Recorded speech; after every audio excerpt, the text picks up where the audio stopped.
Like we be, God will judge between you and I one Remember the Italian serious story will come before all these dirty stories. Oh, before all this, what is? Okay, let me move it. Yeah, No, Barcelona. no, no. After Barcelona. After, yeah, it's after Barcelona. Okay. It's the next one.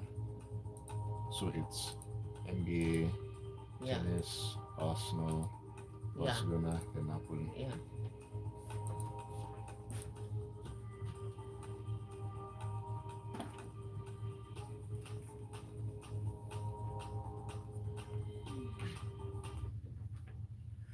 Welcome along to a fantastic ride into the world of sports this Monday morning on the Smooth Breakfast on Smooth 98.1. We are your love music, love live station.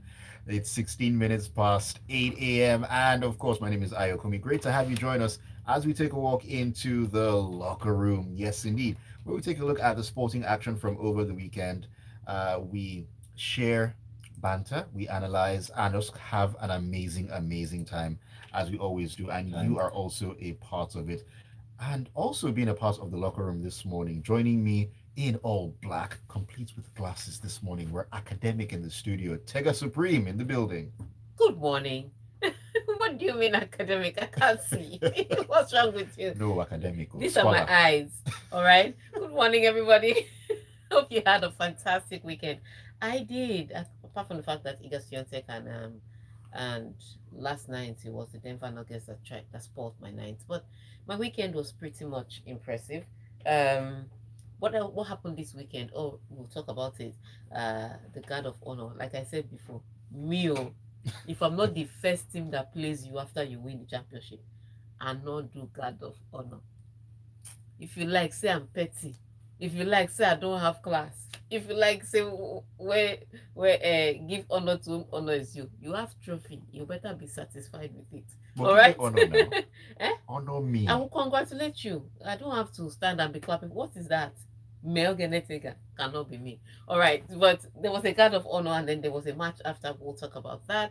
We'll also talk about what happened in the Classico. Hmm. It turns out Lamine Yamal wasn't bragging. He was right.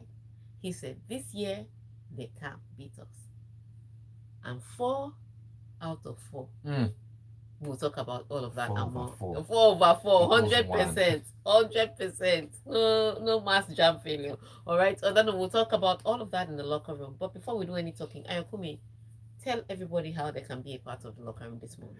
All right, you can be a part of the locker room as always. Share your thoughts, your messages with us on WhatsApp and on YouTube. Tega is flexing for those on YouTube. I'll come back to that in a moment. The WhatsApp number is 0809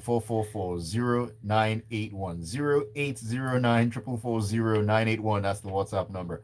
And if you want to see Tega flex her muscles and all other behind the scenes stuff, Yeah. join us on YouTube. You Join us. need to It's be on important. YouTube. It's Very, important. it is key. Mhm. Smooth 981 FM Lagos. Smooth 981 FM Lagos. You can leave your comments. As always, Uchenna Okoye and LK Adorogba are already in the front seats waiting to get into the action. We're coming to you guys. But before we do that, let's begin this morning, Tega. Let's talk about the NBA, where the Boston Celtics dominated the New York Knicks in Game 3 to cut the deficit to 2-1 in their NBA Eastern Conference Playoff semifinal. All right, so let's we're talking about everything that happened over the weekend because there are more stories after the Knicks. But the Knicks, the would I say the best defending champion and well one of the best teams in the East. When this matchup came up, I knew it was going to be tough and interesting, but I did not expect the New York Knicks to be leading the Boston Celtics by 2 games to nothing in this series. But that's how it turns out to be. Boston Celtics lost both their games at the TD Garden, and they had to go to New York to get one in because guess what? No team has ever come from 3-0 down to win a series in the playoffs. And so if they had gone 3-0 down, statistically, it would have been a hard one. I thought of messed with their minds as Yeah, it well. would have also messed with their minds because, and you know, once it gets to that stage, any little mistake, you're totally out of Yeah. it. And so they did what they needed to do. They came into the game. And when they were leading, I was like, I've seen this before. Because in games 1 and games 2, they had healthy margin too. They just choked in the fourth quarter and that's how New York Knicks won the game. So even when they were leading, I was just looking at them like, that's how people do and choke again in fourth quarter. They Tottenhammed in a nutshell. I'm telling you. But Okay. somehow this time in this game, they managed to maintain their lead, completely dominating from start to finish to defeat the New York Knicks. But I don't think game four is going to be like that, and game four is tonight. All right. So there's that. On the other hand, with the Denver Nuggets, very upsetting series last night. Denver Nuggets had the opportunity to go 3-1 up on the Houston Rockets. They started really poorly. They shot 2 of 19, sorry, 2 of 20 points in the first and second. That's Yes, horrible. with Nikola Jokic, Jamal Murray, what's his name? Porter Jr., everybody played. All of them 2 of 20 to start the game. Then somewhere in the second quarter and the third quarter, they started defending better. They got back into rhythm. The 3-point shot started working. Uh, their defense was ultimately good. Then in the fourth quarter, these people choked again.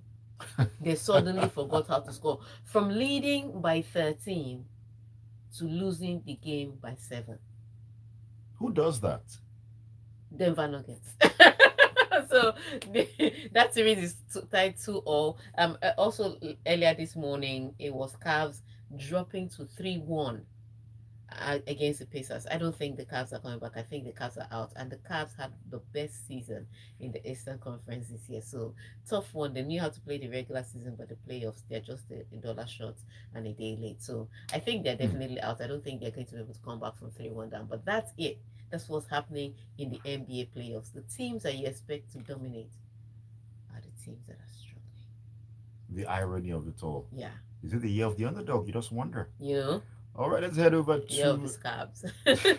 let's head over to Rome and talk about Emma Raducanu as she produced an impressive comeback to beat Veronika Kudermetova and set up an intriguing fourth round meeting with Coco Gauff at the Italian Open. And that's My why our mouth is watering. Is Coco Golf against Emma Raducanu, two athletic players, two Grand Slam champions. Now the thing about Emma Raducanu is she has issues that are beyond reasoning. You see, the problem with Emma Raducanu since she won the US Open, it's not that people question whether she can play tennis. It's that people question whether she wants to play tennis, because hmm, it's not her talent that is in play. And those people say, "Oh, but she's had a lot of injuries." It's not Emma Raducanu's injuries are the problem. It's her attitude towards stuff. Cause she's more, she's like, "Que sera, sera, what will be." She she's just doesn't, very chill. yeah, doesn't push That herself. drive isn't She's there. no, she doesn't have the discipline. I don't want to say drive. I want to say Okay, she doesn't okay. have the discipline because I'm sure she has ambition. She liked the feeling of when she won the US Open. She likes to win. She just doesn't have the discipline and the focus to do what she needs to do to win. And that's the biggest problem of it all. So when you see her come in games like this and you see her performance, you're like, okay, this is good. Ask Emma to do it back to back to back. Problem. Problem. It's a discipline issue. But to see her up against Coco Golf would be something inspiring because she'd look across the net and see somebody that she was supposed to be like. She was supposed to be the Coco Golf, the young Mm. girl who grew up in tennis, won a Grand Slam, and just went on to higher things. Instead, she's the one that has dropped behind. So she'll be looking at the person that she was supposed to be like number one, number two. They're both athletic, and number three, they both hit big. I can't wait. I pity the balls that they will play that day because there will be no fluff on them by the time the girls are done with them. But I can't wait to see that. Also, this weekend, Iga Swiatek lost, and so she may drop from world number two, I think, to world number five. That's where her ranking will drop to. Wow. Yes, her year has been so horrible. And again, I maintain that despite the fact that players go through dips in form, Iga Swiatek's problem, part of her problem, is her coach. Vin Vincent needs to be fired. I've said it. You just wonder why he still has a job at this point. It's Iga. She's going to wait to see it out, and that's half her problem. She'll be overthinking it, questioning herself, second guessing herself. Fire the guy and move on. She will not hear. So she lost. Also on the day she lost, Jessica Pegula lost. Madison Keys lost. It was like if you're a big name player, you're going home. But fortunately, on the top half of the group, Asabaleka survived yesterday. she's through to the next round. Also, Naomi Osaka is through. So let's see how the rest of them will perform on the women's side. On the men's side, same old, same old. The Sinner was back on court. The fans, the fans cheered him. After all, he's playing at home, and it was a completely dominating performance. And then, of course, Carlos Alcaraz dazzled us last night. So Tega is not going to let this no, go. I can never. You see how I held on to Sharapova till tomorrow. If I pass out on the street, I'll be like Dupapova, or I'll just say Meldonium. Hi, Meldonium. All right, let's leave. Let's leave Raducanu, Schwantek, Coco Golf, and the Sinner, and let's talk about some footballing matters. Yep. Talking about Arsenal and Liverpool, Mikel Arteta has labelled Arsenal's first half performance in their 2-2 draw with Liverpool as unacceptable. Good morning. So it is now. When you were saying the better team did not win the league, the better team lost the UCL, all that, you don't know that's enabling behavior. They came into a first half, and they needed to put a gap because let's first of all let's paint a picture. In the Premier League now, the only thing certain is the person that won, is the team that's won, Liverpool, and the ones that have been relegated. Everything else is open for changeover. Everything else from second to fifth is a literal Royal Rumble. If they mistakenly throw you out of the cage, it's over for you.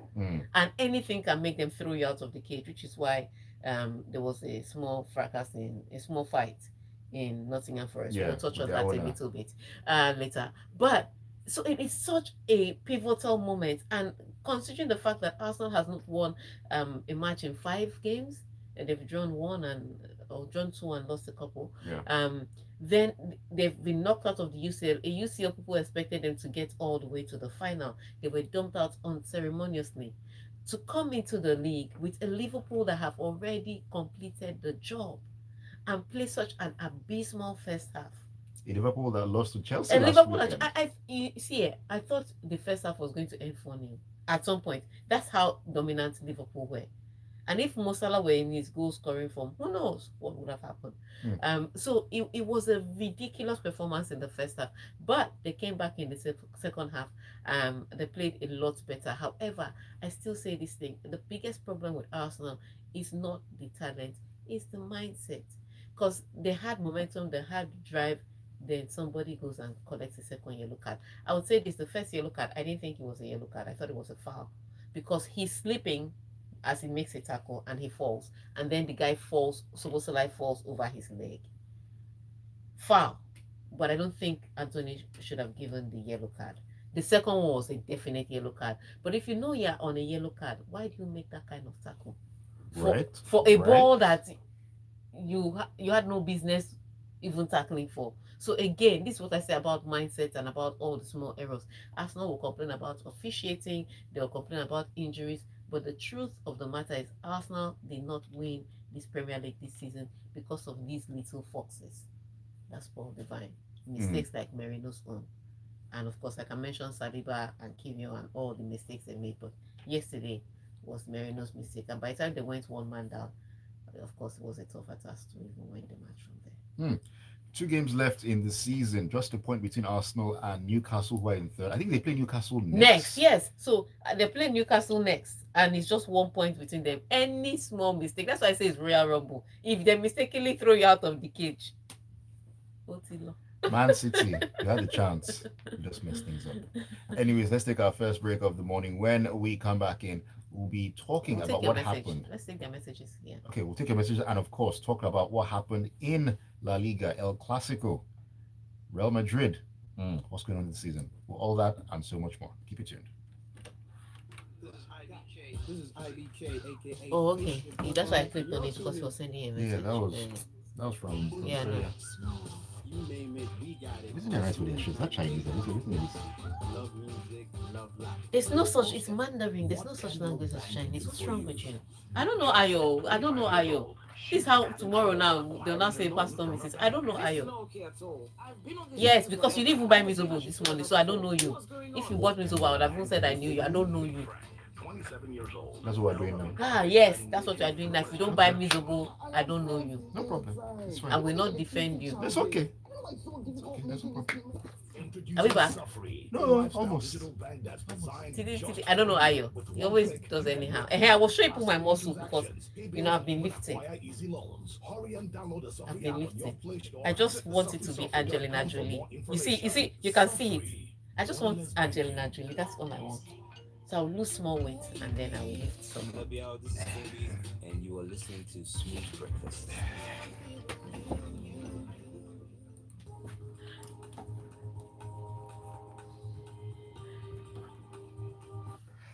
And we're back. Welcome into the locker room on a Monday morning on the Smooth Breakfast. This is Smooth 98.1. We are your love music, love life, and of course, love sports station.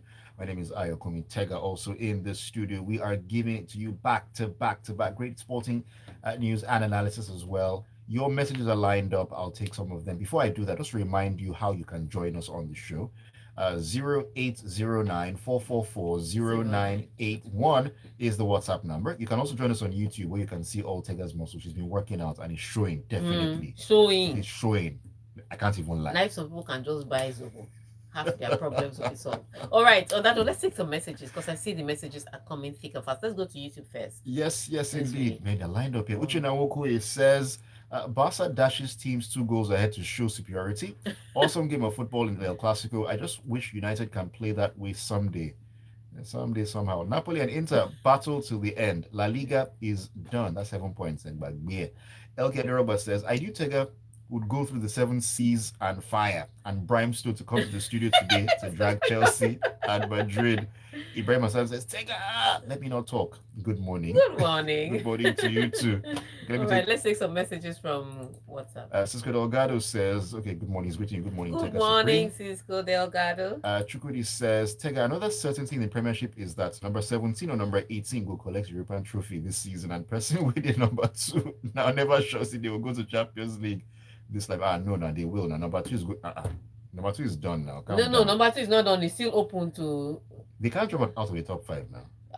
We don't know. They can't drop the top 5. We don't know. They can't drop. They can't drop. It's only 2 games left. Exactly. AY from Wenero says, when the referee is openly showing bias in his officiating decisions, even with VAR, it's clear that there's something sinister going on behind the scenes. That's the height of unprofessionalism. Referee Alejandro Hernandez was an absolute disgrace in yesterday's Clasico. Okay, I don't know about absolute disgrace, and I think I know what he's talking about. So let's quickly go to that story. Yes, indeed. Let's talk about the El Clasico. After a heartbreaking defeat by Inter Milan in the Champions League semi-finals, there was a very real possibility of Barcelona's season falling apart. I thought so too, but after falling 2-0 behind in Sunday's Clasico against arch rivals Real Madrid, the third time in 4 matches they have done that, Barcelona rolled back to lead 4-2 at halftime and 4-3 by the end. I actually thought it was going to happen. The loss against Inter Milan was so devastating to them that I felt it here. It was palpable. They went silent. I was like, these are little boys that you didn't expect it. No, they didn't. And they had ample opportunity not to lose. A lot of people are applauding Inter. Inter's defense was great. Summer was great. I kid you not. If Lamine Yamal, and people say he didn't put a foot wrong, he put several foot wrong, but he's 17. He's allowed to do that. Sometimes they take exotic over the basic or simple things. And even in the Clasico yesterday, sometimes he could have made an easy pass. He still tried to dribble 3 or 4. I'm like, oh God. But he's 17. Those are the things you expect him to do at this stage. Exactly. And if he had scored the chance before they conceded the equalizer against Araujo, remember he used the outside of his foot to flick it and it hit the post and came back. If he had just taken a good old shot, Barcelona would have wrapped the game up. Then even after they conceded, remember the one-on-one chance that he now tried to toe poke it into the back of the net and Soma caught it. Those were chances that they could have wrapped up the game in regulation time. And so it was not a game that they, as much as they lost the game, it wasn't necessarily only what Inter had done. Let me put that well. It wasn't only what Inter had done. Right. It was also what they didn't do. And so that loss was so heartbreaking. I didn't see them bounce back from it. And then when Real Madrid went 2 goals up, with Mbappe beating the offside rule twice. That's their famous highlight. That's their famous highlight. He finally read it right and then beat it to score. I was like, okay, yeah, they're really broken. But these guys stunned me. It's as if that those two goals, they now realize, we are two goals behind, and they just started playing ball differently. They have been creating chances before, but they were not so direct. They started becoming direct, and I like what Hansi Flick has done to this Barcelona side, which is a little different from what Xavi did. Xavi, the passes were a bit too much under Xavi, and they're predictable, easy to cut out. Yeah. But with Hansi Flick, he's from every corner. They can decide that they're going to bypass the midfield and do route one. They can decide that they're going to pass the ball through you. Different They possibilities. can different possibilities. They can decide that they're going to use their wings. The possibilities are endless, and that's why I like what Hansi Flick has done to Barcelona. They are not robots. Play football, let somebody enjoy. Which is what I still have that problem with Manchester City. But eventually they will learn that football can be played from every end. And so that's what was different. Now, when it comes to this issue that they were talking about, the referee and the penalty, first of all, the red card that I thought Tchouaméni should have gotten, because Phil Foden was through on goal. But the referee decided to give Tchouaméni a yellow card. And I think he gave the yellow card because he felt like the ball was going away. But you know, what's the name? Ferran Torres was running towards the goal. So that was the last defender. I thought it should have been a red card. But the penalty, I don't know on this live planet as I stand before you why they didn't give it. Because he wants to say the hand is in a natural position when you're moving. But the hand was away from the body and made him bigger. Could it have been because there was a closeness between where the ball It was wasn't played and it the wasn't that defender? close. It wasn't that close. It was more than enough time for him to move his hand away. It wasn't that close. I've seen it given too many times for him to not have given it yesterday. My only thought can be was that he said, "Oh, it's a natural position. What did you want him to do?" Because he saw it the first time it happened, and when the personal players were asking him, it was like natural position. His hands were down. But when the replay showed it, his hands were away, which is why VAR called him to go and look at it again. That you may have seen it in real time and seen his hand down, but his hand is away from his body and it's making his body bigger. But he still maintained that it was a natural position. So I think it comes down to the judgment of the referee. Right. Yeah, so Right. and it was the right thing. The process was right. You may not have liked the result, but the process was perfect. Indeed. All right, so again, looking at what has happened in this Classico and looking at the trajectory that both teams are on, Madrid clearly needs some sort of rebuilding and rejigging. New manager going to come in. Barcelona seems to be on the up and up with their crash. Next season, what might we be seeing? Next season will be tough. Why? Because there's a lot left in Real Madrid that we haven't seen with Carlo Ancelotti, especially in recent time. And then if you add the injuries to the defense line, so Madrid have the opportunity to buy defensively, and they've started. And then they're bringing a young coach that I hope they're bringing Alonso. It looks like they're bringing him Yeah. because he has already said goodbye at Leverkusen. Where else is he going? So if they're bringing him, they play more expressive, more expansive football under him. So there's still something left with Real Madrid that we haven't seen under Ancelotti, and I think we're going to see it next season. So next season will be a big battle because Barcelona still can buy. You know that they have the deficit with their financial problems, but they have some magic maths that they do.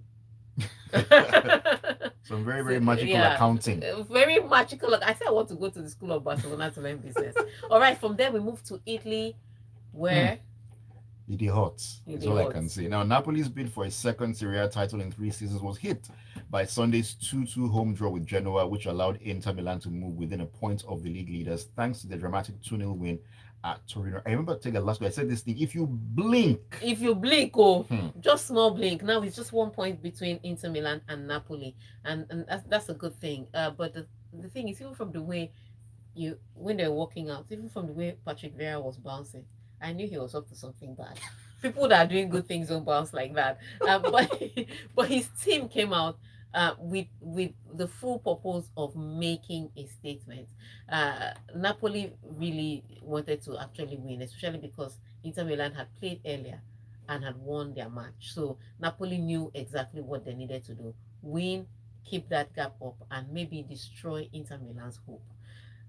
But they went up, and I thought from then on they were just going to run over Genoa. Genoa just refused to back down. They defended stoically, and then when they had the opportunity, they scored. Even when Napoli went up the second time, went ahead the second time, you saw some Genoa players putting their hands on their head like, oh my God, it's finished. It wasn't, because they came back, I think, 7 minutes to the end of the match and got the equalizer. So it was a tough game that Genoa just made themselves resilient. And this is what can happen. And this is why Inter Milan is just doing what they need to do. Their fate is no longer in their hands, but they know that if they keep getting their 3 points, and Napoli makes mistake, they'll be right in a good position to benefit from that. Exactly. Which is very different from what Arsenal did in England, but hey, story for another day. Story for another day. Let's take okay, sorry, hold on. Let's talk about, sorry, let me see here. Chelsea and Newcastle, another game over the weekend. Yes, Newcastle took a huge step towards qualifying for the Champions League as Sandro Tonali inspired a vital 2-0 victory over top five rivals Chelsea on Sunday. Yeah, huge deal, because Manchester City had played earlier against Southampton. I did not believe that. They're already on their no, they're gone already. They are gone. Do Do you understand? And all Manchester City need to do was score any one of the 23 chances and they 23 shots that they took and go. Just any one of them. You don't need a beautiful goal. Tap in from Haaland, something from Mamouche, anything. And they couldn't put the ball in the back of the net. That just opened the door for everybody else, from Chelsea to Newcastle to Aston. It just opened the door for them. And so Newcastle knew what they had to do against Chelsea. If we can beat Chelsea, we put ourselves in prime position, because what they did was they jumped over Manchester City now. That's right. And got into third position. But it wasn't the game I thought it would be, because yes, Newcastle has always been a Chelsea problem. If not even from recently, from back in the day.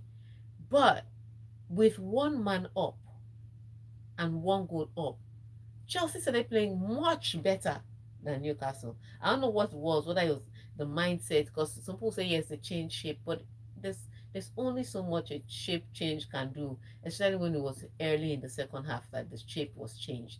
But Chelsea completely dominated until Newcastle almost considered that goal, and then they said, okay, you know what, we have to score an insurance goal, and they got that lucky deflection that put Gimares goal in the back of the net. But it wasn't the match I thought it was. So as much as people think that I want to mock Chelsea, I was actually impressed by what Chelsea did yesterday. Disappointed by what Jackson did, and some people were complaining about it. Oh, that someone Tyrone Mings did it yesterday. He didn't get a red card. Why would Jackson get a red card? That was a red card offense. Every day of the week and twice on Sunday. He looked at the guy. He saw where the guy was, and then he put his elbow to his face. If he put the elbow to the body, yellow card. I mean, you raise your elbow all the way to the Yeah, face. you raise your elbow. That's dangerous play. There's no he and what was upsetting about it was that he looked at the guy. He wasn't even looking at the ball. He saw where the guy was, and then you raise your elbow to his face. What's wrong with you? Red card and a handcuff, in fact. Yes, indeed. And just because Tyrone Mings did it and got it with it doesn't make it a right. Yeah, it's not the right thing. That means that call yesterday was wrong. Yeah, let's now take Amorim. All right, let's talk about Ruben Amorim. Now, he has considered that he should step aside as manager if Man United take their poor league form from the end of this season into the next campaign. I like this guy as a politician. I say, fire me next season, not this season. Next season. If my next season we don't get it right, fire me then. But I'd have done second term. You will have done part of second term. Still second term. They'll still pay him compensation fee, because if you have to fire him, you have to pay him. I like this guy as a good politician, but the form in the Premier League is so abysmal. And I said it, cup competition is very different. The Premier League is a completely different kettle of fish, almost as if they are two completely different teams playing. Yeah. And it was the mistakes that they were making in the back. Not even, let's forgive the front for not scoring, but the mistakes that they were making in the back to give away the goal. Very, very amateurish, mistakes. And then Maguire leaves all the mistakes of making it back and trying to score in front. Oh, guy, you can't make up for these mistakes. So concede if you want to know what's good for you. So I agree with him. He doesn't seem to know how to play in the Premier League. He probably knows how to play other European teams, but Premier League's teams gives him a problem. And I think part of it is because he's too rigid. Himself and Mikel Arteta have the same problem. You know, they have all these players that they can do a few things with, but they want players to play not just how they want to play, but what they want to see. I don't think you can do that. Players are not tools you can repurpose for your own service. You have to, as much as you have the tactics, but you give them wiggle room to express themselves based on. I think he's a bit too rigid. That's half the problem. All right. So on that note, I'll just touch a little bit on Nottingham Forest, where the manager got angry with the coach. It was the coach that came out to say everybody's passion was running high, that we should forgive him. Let's calm down. Let's all calm down. I was like, I can't cry more than the bereaved. If the offended is the one making the excuse, why should I cry? On that note, let's take your messages. Is he going to say anything against his principal? You know. I like down. this. Everybody is a Nigerian politician. All right, let's take messages. Nathan Njoko in Kirikiri Town says, chaos everywhere. City, Chelsea, and Forest all doing solidarity. Arsenal trying to hold on to second place like it's a trophy. Napoli losing their grip on the Scudetto. Dembele, the new prince of Paris. Harry Kane, finally holding something solid. And Barcelona giving Madrid nightmares for days. Man United and Nigerian government. Who bad pass? Nathan, you're going to be in trouble. It's not me and you. We didn't read that. It came out. All right. Atayo says, I'm giving it to Oluwakoko. Emma isn't looking serious. Arsenal always escorting clubs to titles and creating additional slots. Barcelona did to Real what Inter did to them that Arsenal failed to do. Barcelona may have 99 problems, but Real isn't one. I'm with you on that. I'm surprised Rudiger didn't find his way to the pitch to confront the referee. Chelsea start warming for Europa. Jackson better start learning Arabic for the Saudi League. Calm down. Bobby Incano says, Real Madrid have claimed so many undeserved victories in so many matches over the years. It made them all begin to think they are somewhat above the law of the game, shamelessly led by Papa Perez. It's only perfect they got brought back to earth 4 times over by their bitterest rivals.